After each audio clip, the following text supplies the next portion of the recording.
ഇന്നലെ ആലുവ പ്രസന്നപുരം പള്ളിയിൽ പരിശുദ്ധ കുർബാനയ്ക്കിടെ ഇടയലേഖനം വായിക്കുന്നതുമായി ബന്ധപ്പെട്ട് ചിലർ നടത്തിയ പ്രതിഷേധത്തോട് സംയമനത്തോടെ പ്രതികരിച്ച ഫാദർ സെലസ്റ്റിൻ ഇഞ്ചക്കലിനെ പറ്റി ഫാദർ ജോഷി മയ്യാറ്റിൽ എഴുതിയ വാക്കുകൾ ശ്രദ്ധേയമാകുന്നു. ഇപ്രകാരമാണ് ആ വാക്കുകൾ. പരിപാവനമായ അൾത്താരയിൽ കയറി സർക്കസ് കാണിക്കുന്ന ചില കോമാളികളുടെ ദൃശ്യങ്ങൾ മാധ്യമങ്ങളിൽ കണ്ടപ്പോൾ സത്യം പറഞ്ഞ എനിക്ക് കഠിനമായ രോക്ഷമാണുണ്ടായത്. പക്ഷെ അവരുടെ മധ്യേ അക്ഷോഭ്യനായി നിലകൊള്ളുന്ന ഈശോയെ പോലുള്ള ആ വികാരിയച്ചനെ കണ്ടപ്പോൾ എനിക്ക് ആകെ അത്ഭുതമായി.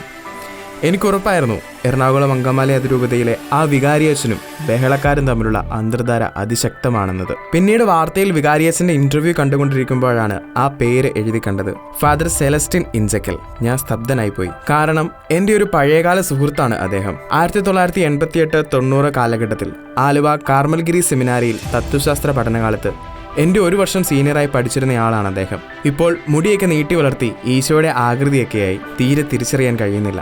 സെമിനാരി പഠനകാലത്തും അദ്ദേഹം ശാന്തശീലനും വിനീത ഹൃദയനുമായിരുന്നു. അതിപ്രഗത്ഭനായ സംഗീതജ്ഞനും കൂടിയാണ് അദ്ദേഹം. സെമിനാരി ക്വയറിൽ കീബോർഡിസ്റ്റ് ആയിരുന്നു. മനഃശാസ്ത്രത്തിലും ആധ്യാത്മിക ശാസ്ത്രത്തിലും അദ്ദേഹം ബിരുദം നേടിയിട്ടുണ്ട്. എറണാകുളം അങ്കമാലി അതിരൂപതയിൽ ഇതുപോലുള്ള വൈദികരുണ്ടെന്നത് പുറം ലോകമറിയാൻ ഇടയാക്കിയ ഏറെ വേദനാജനകമെങ്കിലും ദൈവപരിപാലനയുടെ ഭാഗമായ ഈ സംഭവത്തിന് ഞാൻ ദൈവത്തിന് നന്ദി പറയുന്നു. ഇത്തരം ആഴമുള്ള വൈദികരെയൊന്നും പൊതുവെ ആരും തിരിച്ചറിയാറില്ല.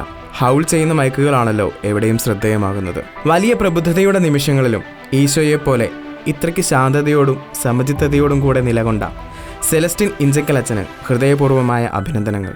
ആ അക്ഷോഭ്യതയും പുഞ്ചിരിയും ക്ഷമയും വലിയ ആത്മീയകരത്തിൻ്റെ ലക്ഷണം തന്നെ. അത് കൊച്ചു കുഞ്ഞുങ്ങൾക്ക് പോലും മനസ്സിലാകുന്ന യാഥാർത്ഥ്യമാണ്.